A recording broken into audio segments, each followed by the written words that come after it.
Onur, good to have you on the show. Now, the PKK had managed to sort of establish a foothold in Sinjar, in that province, back in the middle of 2014, on the pretext of it was sort of protecting the local Yazidi community from Daesh.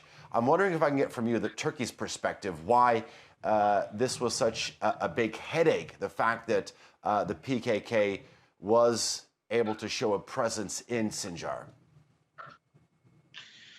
I mean, it's been an unfortunate period, obviously, for the last several years in the area. Turkey has been battling the PKK terrorist group, amongst others, in the region, not to step foot into other countries within the region, namely Iraq and Syria. However, it's been very apparent right now, although may not be widely viewed as such in the West, especially. Turkey is the only country that has any kind of a chance bringing stabilization into the area, into the citizens of Iraq and Syria.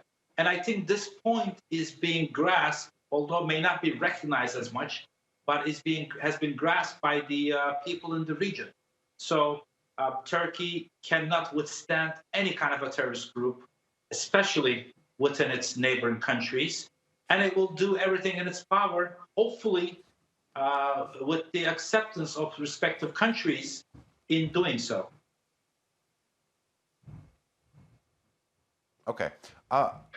Sort of when you look at the situation and what's going on in the Middle East from sort of like 30,000 feet, it looks like we're on the dawn of some major shifts in the Middle East. There's serious talk of the Saudi-led blockade on Qatar being lifted. And even though Iran is continuing to enrich uranium, there could be a sort of a reevaluation of the Iran deal once Joe Biden takes office. I'm wondering what you think will happen with the United States and PKK-linked groups and how this will affect their presence in Syria as well as in Iraq. I think a few years back in a Senate hearing or a congressional hearing, Lindsey Graham put this the best. Although there are, unfortunately, a number of people in the U.S. government as in the Pentagon that for a while tried to make the point that the PYD, PYG, PKK is not a terrorist group. I think Lindsey Graham said it best several years back. Now, we have had, unfortunately, a period which started with Obama. We should definitely mention that, where the U.S. has unfortunately employed a terrorist group as YPG, which is basically the Syrian version or the Syrian name for the PKK, in the area to, I guess, fulfill their own interests. Now, things have been shifting back and forth during Trump administration as well. Let's not forget that Trump actually wanted most, if not all, of his troops from out of Syria. We now understand that Trump was lied about this, that the U.S., the Pentagon, were pulling troops back, that there is more troops there than Trump was ever let know. Now, within this time, I'd like to just point out two brief things. One, I am still expecting some, maybe to an outrageous degree, actions by Trump before January 20th, 12 noon, in the area.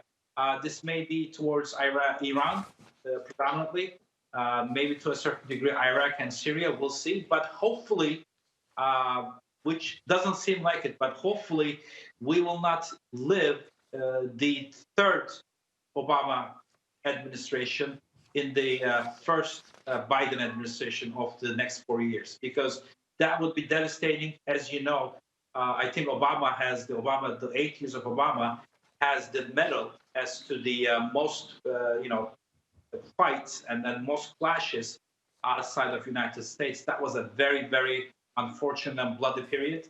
Hopefully, the next 4 years we will not like that. All right. Onur Erim, always a pleasure having you on the show. Thank you very much.